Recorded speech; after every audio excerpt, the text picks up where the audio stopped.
Hello, everyone, and welcome to the Jeffrey Epstein Show. I'm your host, Bobbycapucci, and this is a closer look. Jeffrey Epstein's Core 4. So tonight's going to be episode 1 of a 5-part series where we begin to explore Jeffrey Epstein's Core 4. And when I say the Core 4, I mean the 4 ladies that were acting as lieutenants underneath him and Ghislaine Maxwell. These ladies are Sarah Kellen Vickers, Adriana Ross, Lesley Groff, and Nadia Marcinkova. We're going to explore each and every one of them by giving each and every one of them their own episode. Tonight, we're going to start by having an overview of just exactly who it is that we're talking about. And we're going to start here for the new listeners of the podcast and for those who might not be up to date on exactly who we're talking about. So we're going to start by profiling the whole entire operation that these 4 were in charge of, what they were doing, what their tasks were, etc., etc. And to do that, we're going to read through a New York Times article from August of 2019. And this article gets in the weeds of just exactly what these ladies are accused of in court documents. Now, I had a lot of people ask for an episode about Sarah Kellen Vickers, and that's certainly occurring. But I had to start here, so we start at the very beginning of the story. As you all know, if you've been listening to the podcast from the beginning or for any amount of time, you know I'm a stickler about context. I want to make sure we have the whole story, the right story, and we're not getting BS nonsense information. So I think it's important that we always start at the very beginning if we can, and we build from there. So that's what we're going to do. And instead of just being a one-off episode like I was talking about with some listeners on Twitter, I decided to make it a whole entire 5-part series. So without more to say on that, let's just jump right into the article and get an overview on just exactly who we're going to be profiling in this new series. This is, like I said, an article from the New York Times, and the headline is, How a Ring of Women Allegedly Recruited Girls for Jeffrey Epstein. The authors of the article are Amy Julia Harris, Francis Robles, Mike Baker, and William K. Rashbaum. This article was released by the New York Times on August 29th, 2019. Now remember, I didn't start this podcast really until October. So all of these articles previously, we never got to on the podcast. So when I was doing my research into the Sarah Kellen episode, and I stumbled across this one that I had read a while back, but I had never archived for some reason, I thought that this would be a great place to start, because as much as I get on top of legacy media and call them out when they're nonsensical for their BS, well, the New York Times did a really good job with this article profiling who these ladies are. So that's why we're starting here, and that's why we're going to read this article tonight. Haley Robson was a 16-year-old South Florida high school student when an acquaintance from school approached her at a local pool with an intriguing offer. Did she want to make extra money giving massages to a billionaire pedophile in Palm Beach? She agreed.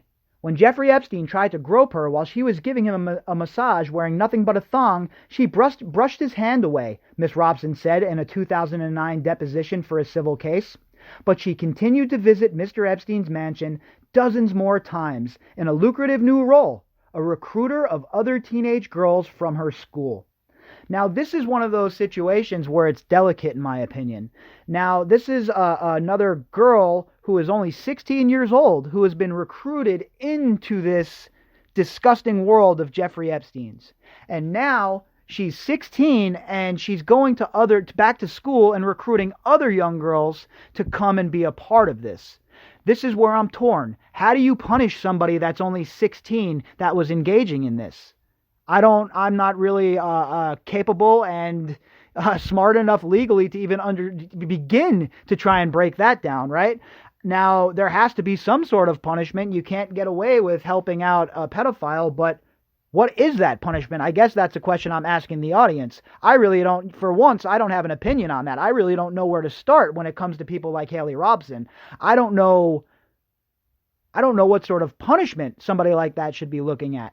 What do you folks out there think? Send me some emails on that so I can get a feel for what you folks think, because one of the only times I can tell you in this case, I really don't have a strong opinion one way or the other, because I guess I'm not well versed enough in that part of the law to understand how the penalties can be administered. Now, I definitely have some empathy for her, no doubt about it, being recruited at that young of an age and then thrust into a role of where you can make money by bringing other girls there. She's just a kid. So it's definitely delicate. Let me know what you think out there. I didn't have to convince them, she said in a deposition. I proposed to them. They took it. Again, of course they did. Young girls that are from poor backgrounds, that have never really had anything. Somebody's offering them $200, $300 to come give some old creepy guy a massage. They're not thinking they're going there to get molested. They're not going there as prostitutes. There's nothing, first of all, no such thing as a child prostitute, but that's not why they're going there. They were going over there thinking they were going to make a quick $200, give this dude a massage, and be done with their day and be on to the mall to buy a new pair of shoes or whatever it may be. Instead, they would get there, and it would be a whole different set of circumstances. After Mr. Epstein's suicide, allegedly, in a Manhattan jail cell in early August, federal authorities have refocused their investigation on more than half-dozen employees, girlfriends, and associates whom prosecutors say he relied on to feed his insatiable appetite for girls. According to two people with knowledge of the inquiry, Miss Robson, now 33, is among them. Again, definitely a delicate situation with Miss Robson. I'm not going to do a deep dive into her right this second. She is definitely on the radar, but like I said, it's a delicate situation with her, and also, honestly, with Nadia Marcinkova. And we'll get to that when I profile her. She had a bigger role than Haley Robson, a much more public role, so we're doing a deep dive on Marcinkova. But again, I'm very, I'm torn on the whole situation because of the circumstances surrounding it. A review by the New York Times of lawsuits, unsealed court records, and depositions, along with new interviews, offers disturbing allegations about this small cadre of women who helped Mr. Epstein lure girls into his orbit and manage the logistics of his encounters with them. Again, this is such an important part of the story. This whole operation could not have taken place, folks, without the help of the Core Four. And that's why it's very important that we get to the bottom of it. It's very important that they answer questions. It's very important that the prosecutors pursue this very, very, very aggressively. The urgency of the investigation into Mr. Epstein's associates was underscored on Tuesday when about 24 women offered searing accounts of how he had sexually abused them before a packed courtroom in Manhattan. The judge overseeing the case had invited the women to speak at a hearing to dismiss the indictment against Mr. Epstein in light of his death. Again, another horrible decision. He should have been tried. These crimes are so heinous. He should have been tried for these crimes in death even though he couldn't be there, he should have been tried in death for these crimes. That's how horrible they were. Why not? Why couldn't we have done that? Make an exception, write a new law. They love writing new laws. Well, write a new law for something that's worthwhile for once. Several of the women implored federal prosecutors to continue investigating the women in Mr. Epstein's inner circle. Well, if the prosecutors don't want to do it, we'll do it here on the Jeffrey Epstein Show. And I know that other content providers and content creators are doing the same thing. Like my good friends over at The Prince and the Perv. They're doing great work over there. If you're not subscribing to their podcast yet, get on it. My two pals from Australia are leaving no rock unturned in this case. So you definitely want to check out their work. Jeffrey is no longer here, and the women that helped him are, said Teresa Helm, who said she was recruited into Mr. Epstein's world 17 years ago. They definitely need to be held accountable for helping him, helping themselves, helping one another carry on this huge, almost like system. That's exactly what it is. Miss Helm is not wrong. One of the survivors speaking out, Miss Helm is not wrong. This is your prototypical criminal organization built exactly like the mafia, with levels of insulation, with protection for those that are in leadership roles, and the shit rolls downhill, right? We see it all the time with these criminal investigations. And the only way the people at the top get popped is when you bring in the lower level individuals, the capos, the lieutenants, the street dealers, the street bosses. You bring them in, you round them up, and you put them to the question, and they start ratting. And that's what we need to start seeing here. And that is why we're doing this right now at the time we're doing it. Because it's very important that the prosecutors understand that the people demand action. Just like we demanded action with Weinstein, we demand action with these sick people as well. The United States Attorney in Manhattan, Jeffrey Berman, whose office brought the charges against Mr. Epstein, said after his suicide that the investigation into the sex trafficking conspiracy was not finished and prosecutors were committed to standing up for the brave young women Mr. Epstein had abused. Well, that's all nice and all, and it's awesome that you can say that, and it's great for you to claim that that's what's going to occur. But if you really want to stand up for these girls, if you really want to stand up for the survivors, and believe me, I've heard it from their own mouths, if you really want to stand up for them, you need to prosecute. You need to go after these people with the same gusto that you go after drug dealers, with the same gusto you go after people that are involved in, money crimes. This is such a heinous operation that these people were a part of, and the fact that nobody has been arrested in the inner circle, how can you possibly get up there and blow those words out of your mouth knowing that they're wind? Mr. Berman, I implore you, sir, to do the right thing. But Mr. Epstein is one of the women under scrutiny, Mr. Epstein's one-time girlfriend, Ghislaine Maxwell, and co-conspirator, has been accused in several well-publicized lawsuits of overseeing efforts to procure girls and young women for him, a charge she has firmly denied. Yeah, right. What'd you call him, Ghislaine? Nubiles, huh? That's what you're cruising Central Park for, huh? Nubiles? You sick, deranged woman. But Mr. Epstein is also accused in civil suits of relying on an organized network of underlings, those who train girls how to sexually pleasure him, office assistants who booked cars and travel, and recruiters who ensured he always had a fresh supply of teenage girls at the ready. Just think about that statement. Always had a fresh supply of teenage girls at the ready. Now, for a moment, forget that we were talking about human beings here, okay? Forget we were talking about people being trafficked. And let's think about this as a drug organization. He relied on let's say his name was Pablo Escobar. Pablo Escobar relied on an organized network of underlings, those who, instead of trained girls, manufactured the drugs, instead of how to sexually pleasure him, those who transported the drugs, office assistants who booked cars and travel, that would be his other underlings that worked in a front office that were in charge of the travel for all of the drug dealers, and recruiters who ensured he always had a fresh supply of teenage girls at the ready. Okay, if we're talking about in drug cartel terms, those would be the people that would make sure that everything was happening correctly on the streets, making sure the drugs were getting to the places they needed to get to. So when you see that analogy, how is it any different? The only thing different is one is involved in selling drugs and the other was involved in moving human flesh. Now, I find selling drugs at that level to be a problem. There's no doubt.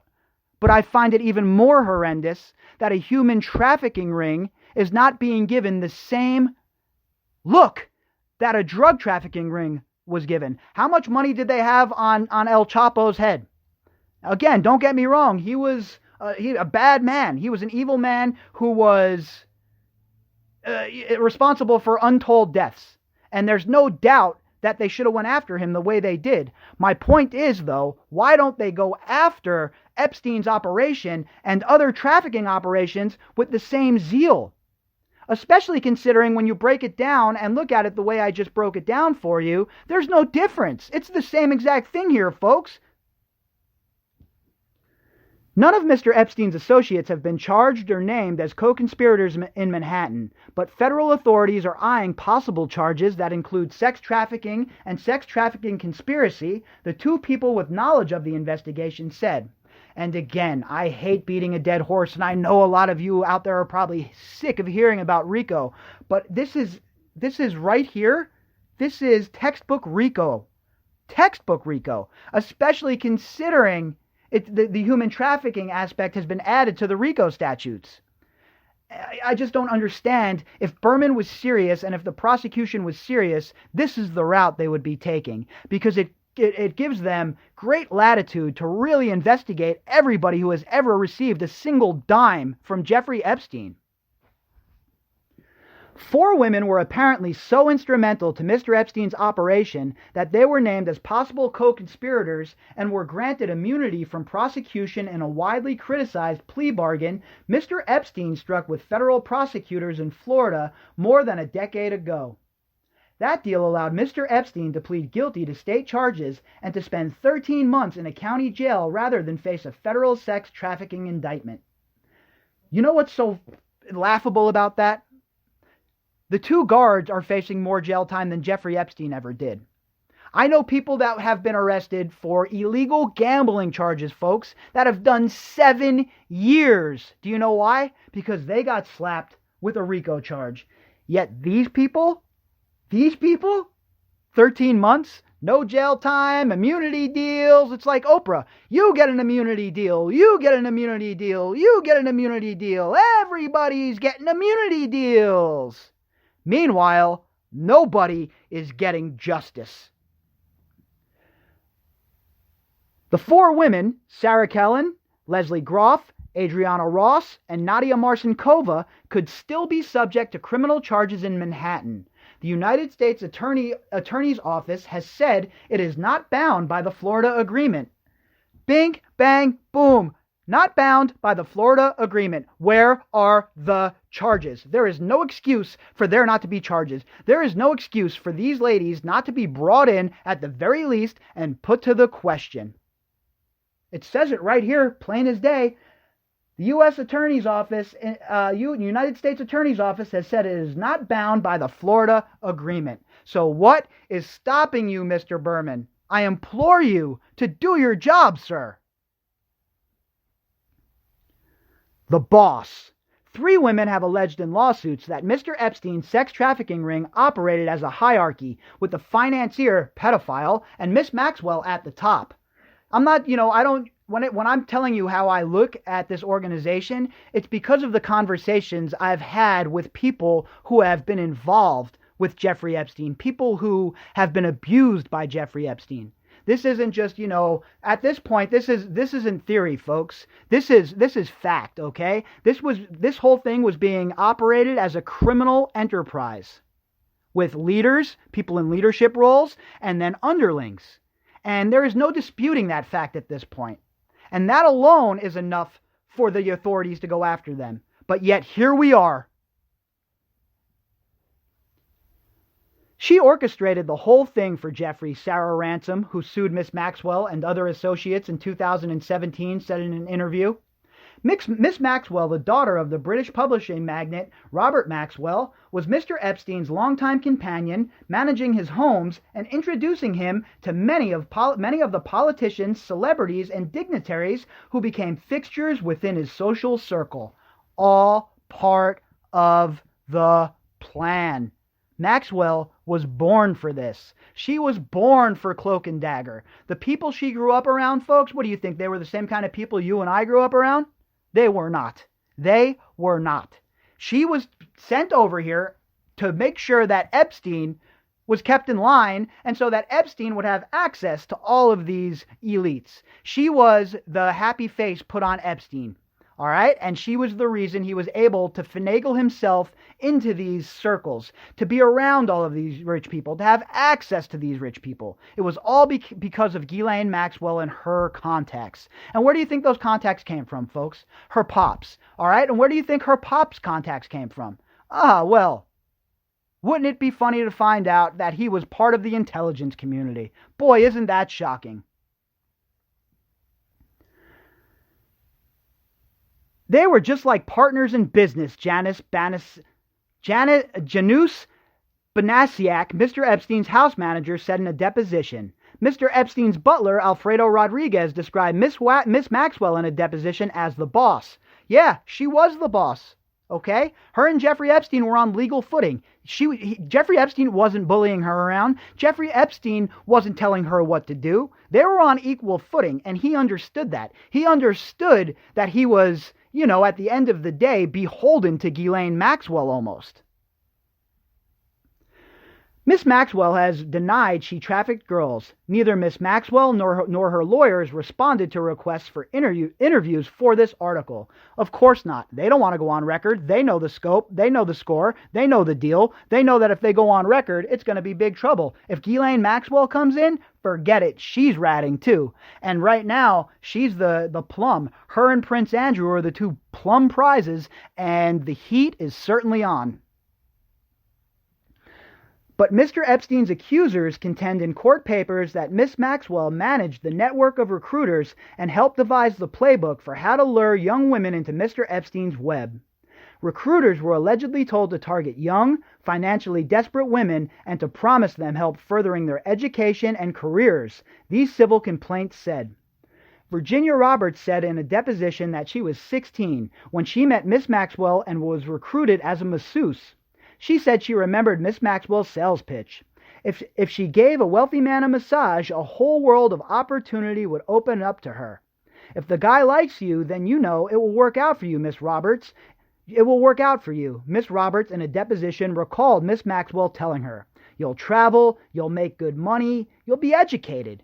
So you think at 16 years old, Virginia Roberts, she didn't come from money. She wasn't, from some rich family or anything like that. And she's offered this incredible opportunity.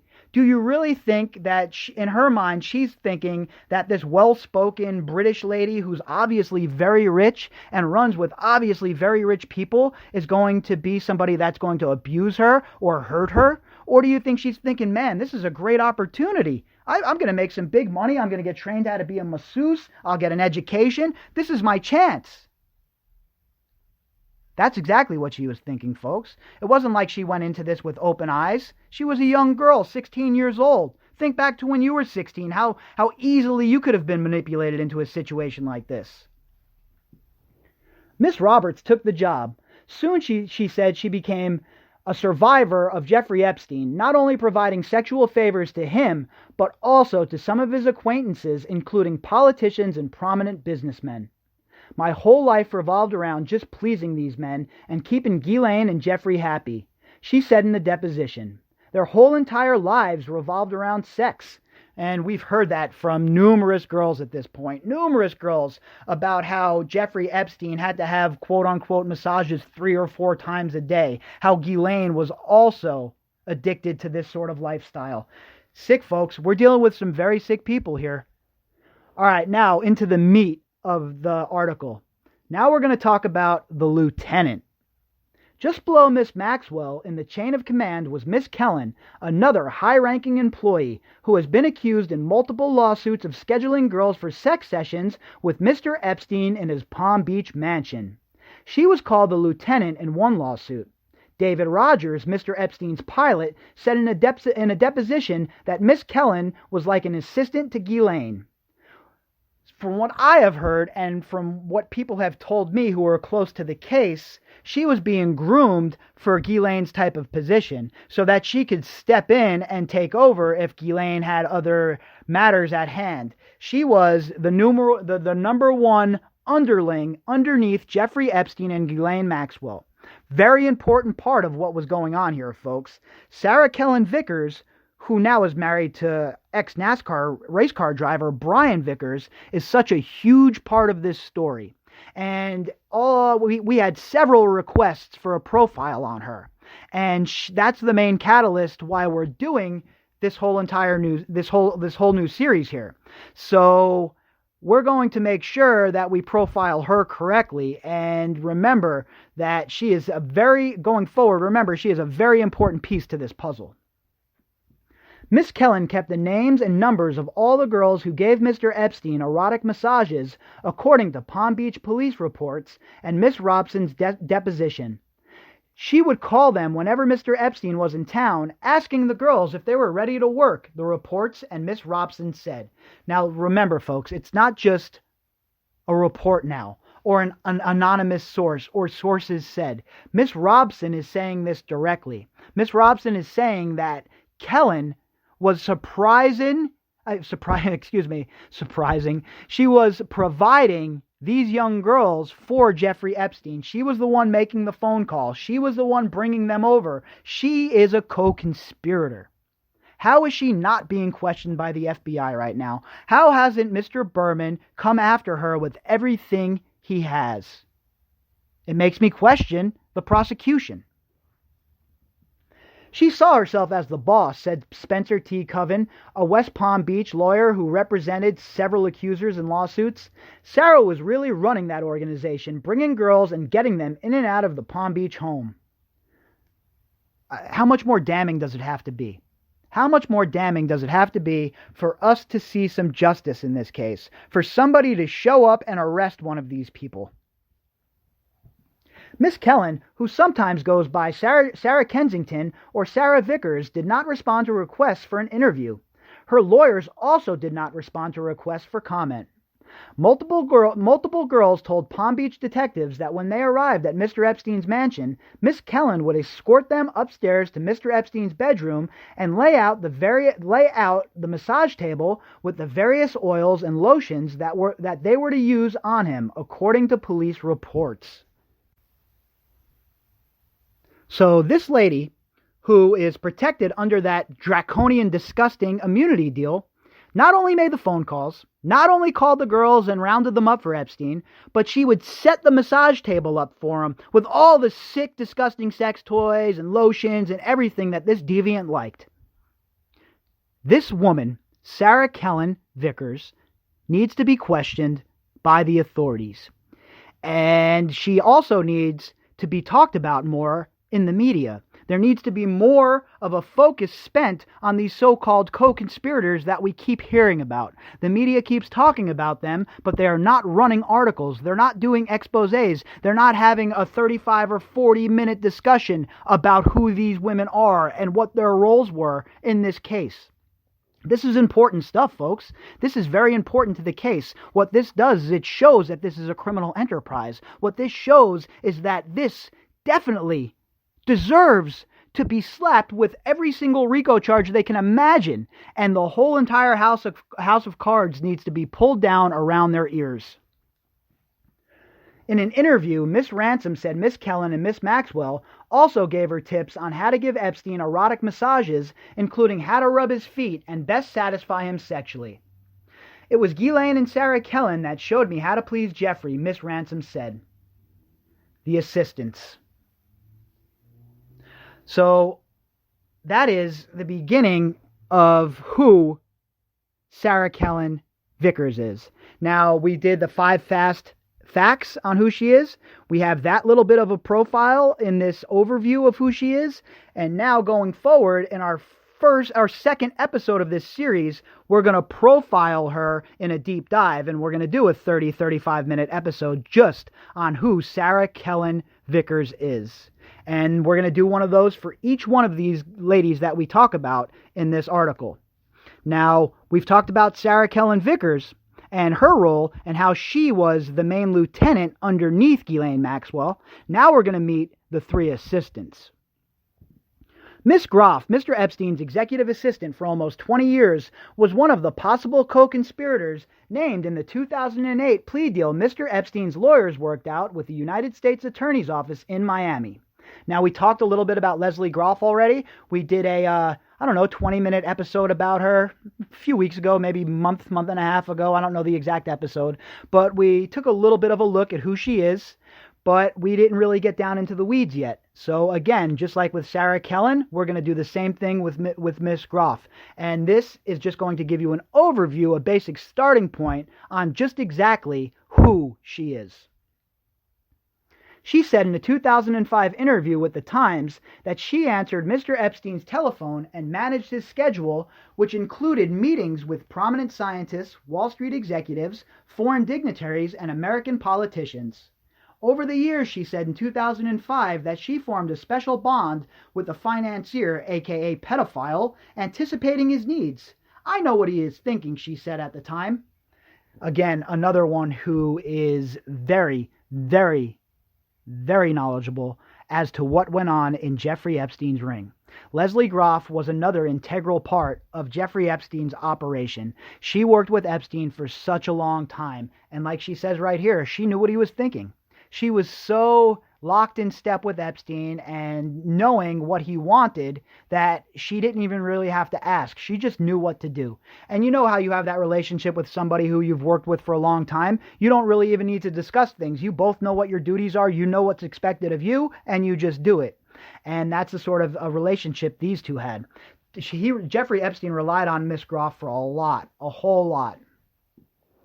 But Miss Ransom said in her lawsuit that Miss Groff, now 53, also arranged travel and lodging for the seemingly endless stream of adolescent girls and young women who provided Mr. Epstein with erotic massages. I can confirm that as well. Sources have confirmed to me that that was the case, that these people certainly had knowledge of what was going on, of the fact that they were booking young girls to go on these flights and these trips with Jeffrey Epstein. In a recent interview with The Times, Miss Ransom said Miss Groff communicated directly with her, repeating Mr. Epstein's promises to help her obtain a fashion degree. Miss Groff's lawyer, Michael Bachner, said his client worked as part of a professional staff, making appointments, taking messages, and setting up meetings. At no time during Lesley's employment with Epstein did she ever engage in any misconduct and never knowingly made travel arrangements for anyone under 18, Mr. Bachner said. This is a great one. She worked for a professional staff that included the core four, I guess, huh? Ghislaine, Lesley, Kellen, Adriana Ross, and Nadia Marcinkova. That's the professional staff she worked with, huh? Way to go, lawyer. You absolute boob, you moron. Miss Ransom also alleged in her lawsuit that she was instructed by Mr. Epstein's associates to go on a diet and to lose about 11 pounds to maintain her slim figure. In one email exchange reviewed by The Times, Miss Ransom told Miss Groff she was monitoring her weight for Mr. Epstein. Please, could you let him know that I am going now 57 kilograms and that everything is going well, Miss Ransom emailed Miss Groff in 2007. The fact that any of these ladies, through their lawyers, would act like they don't know what's going on, that they had nothing to do with this, it's offensive at this point. It is absolutely offensive at this point. If you didn't know what was going on, you would have been the first one to come forward, Miss Groff, and help the FBI. Instead, you're hiding behind that disgusting-ass immunity deal you got.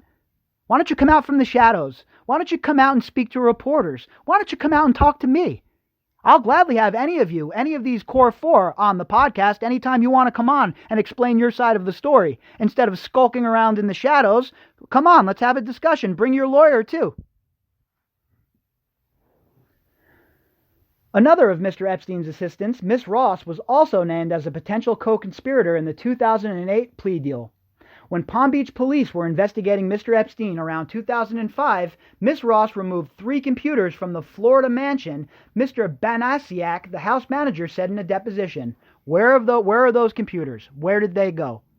Where in the hell did those computers go, and what was on them? And how in the F did prosecutors and the police let this lady get out with those computers? How was there not around-the-clock surveillance on this man's house? How weren't those computers taken in a raid? Why was this information allowed to be taken, and where did it end up? How has she not been brought in for questioning about that? The police noted in their reports that the computers, which they had reason to think might contain photos of naked girls, were missing when investigators arrived. She showed up one day with gentlemen, Mr. Banasiak said, and she told me that they are moving out those computers. I'd like to know who gentleman is. Who is gentleman? Can we find that out? Who is the gentleman that she showed up with? And where are these computers? This is very important, folks. This is a huge piece of evidence. These computers need to be found. Miss Ross, who went on to study accounting and is based in Miami, did not respond to calls or emails seeking comment. The more you do, the more you make. Miss Marcinkova, a former model and pilot, had come under police scrutiny in Palm Beach in 2005. A 16-year-old told detectives she was giving Mr. Epstein a massage when Miss Marcinkova entered the room naked, according to Palm Beach police reports. Mr. Epstein then told the girls she could make an extra $200 if she performed oral sex on Miss Marcinkova. And the girl reluctantly agreed, the report said. Chilling. This is chilling stuff here. And again, Miss Marcinkova is supposedly somebody that Jeffrey Epstein bought when she was a youth herself. So this is another one of those cases where I believe Marcinkova deserves punishment, but to what degree, I'm torn. She has caused a lot of damage to a lot of young ladies, but she herself suffered at the hands of Jeffrey Epstein, and she was abused as well. So again, I ask the audience, what do you think should her punishment be? The encounter was the first of many sexual trysts the teenager told the police she was coerced into having with both Miss Marcinkova and Mr. Epstein at his Palm Beach mansion, according to police incident reports. Police records also show that investigators had indications that Miss Marcinkova might have been underage herself when she became involved with Mr. Epstein. That's something that we have to really get to the bottom of. We have to know for a fact one way or the other, because it's crucial when it comes time for punishment, in my opinion. I think that has to be taken into account.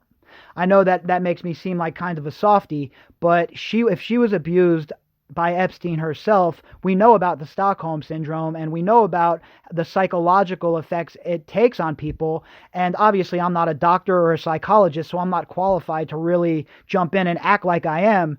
But the compassion in me says that somebody who was abused herself and bought from her parents in a foreign country and brought here to be a sex slave has to be looked at in a different light than, say, somebody like Sarah Kellen Vickers, who chose to be involved in this. Miss Marcinkova, who later used the last name Marcinko, declined to answer questions about Mr. Epstein's alleged abuse of girls when she was deposed in a lawsuit invoking the Fifth Amendment. Reached by the Times, Miss Marcinkova's lawyers, Erica T. Dubno and Aaron Misluiak, said, like other victims, Nadia Marcinko is and has been severely traumatized and needs time to process and make sense of what she has been through before she is able to speak out. Prosecutors may face thorny legal issues in deciding whether to charge some of Mr. Epstein's associates, like Miss Robson and Miss Marcinkova, who may have initially been victims themselves. Right, again, it's a lot of legal gray area and moral gray area, in my opinion, as well. And I know some people will disagree with me with that, and that's totally fine. I'm not saying you're wrong. I'm not saying that these people should get off without any sort of punishment, but I believe the punishment should be much more severe for people like Lesley Groff or Adriana Ross or Sarah Kellen Vickers than it is for Marcinkova. And that's just where I'm at right now. But as we get more information, obviously, if we get more, evidence pointing in other directions, then obviously You all know how I feel about this case. I will go wherever the evidence leads us. I don't have a dog in this fight. I'm not carrying water for any side politically. In fact, I really don't care about politics anymore. Going into this, I was really engaged politically. I was involved in, following everything. But since I've started covering this Jeffrey Epstein case in October, I don't even care about the stupid tribalism that we see on a regular basis in America. I don't care anymore. It's all political noise. I want justice and I want action in real life cases that truly matter to the American people. That's what I want, and neither side wants to do it. Neither side wants to come forward and lead. Everybody wants to squabble, and everybody wants to throw blame and hate each other. And meanwhile, we have serious issues that are going unattended. Determining criminal liability is always a complex decision if a person has been exploited for sex, then used as a pawn to recruit others, said Lauren Hirsch, a former sex trafficking prosecutor in Brooklyn, who now leads World Without Exploitation, an anti-trafficking organization. Well, she would know way better than me, right? So I guess we should refer to what Miss Lauren Hirsch has to say here when it comes to this situation with Marcinkova and Robson. But for their own exploitation, they wouldn't do that, she said. It becomes really, really tricky. Miss Robson, a former stripper and Olive Garden worker, was not among the 4 women given immunity in the Florida plea agreement. But her role in Mr. Epstein's operation was significant enough that Palm Beach police detectives had planned to charge her more than a decade ago, according to an affidavit by the lead detective in Palm Beach. She was also sued twice, and she described her role in Mr. Epstein's operation in a deposition. When Mr. Epstein would fly into Florida, Miss Robson said she would get a call on her cell phone from Miss Kellen. That establishes the criminal conspiracy right there, folks.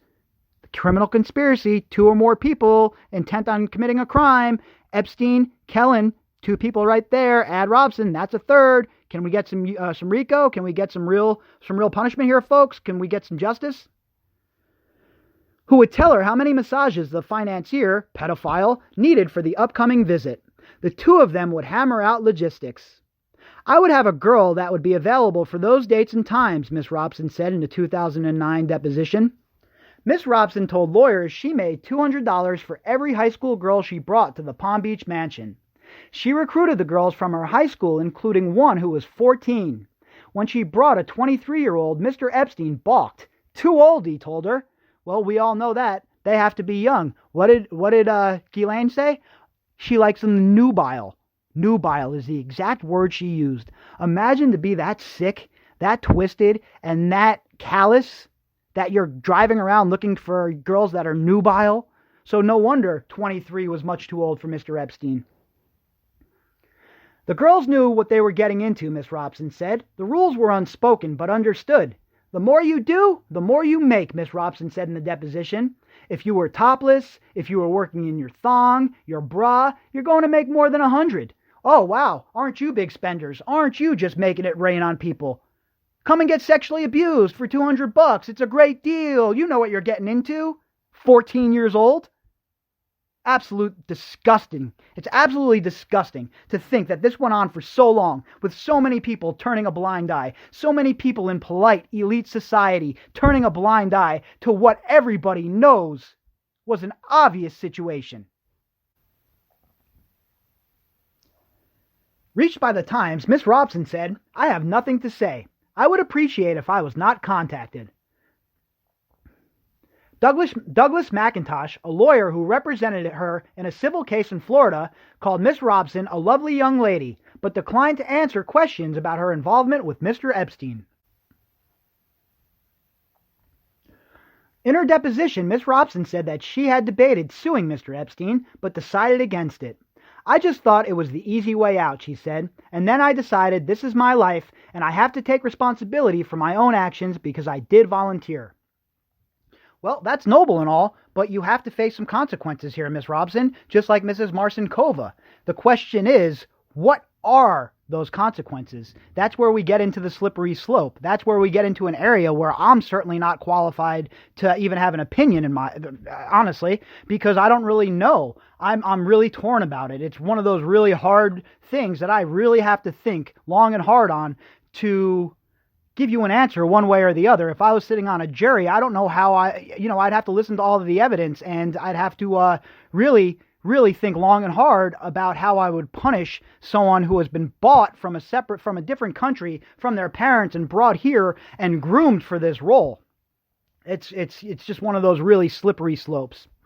So folks, that concludes episode 1 of our closer look Jeffrey Epstein's Core 4 series. We're going to have 4 more episodes in this series, and the first episode is going to deal with Sarah Kellen Vickers. And that was going to be today's episode, but unfortunately I decided that, well, I guess not unfortunately, that's the wrong word, but I decided that the overview episode was more important for context. So what we're going to do is the Sarah Kellen Vickers episode will be on Saturday. Now, I would do it on Friday, but Friday is my 40th birthday.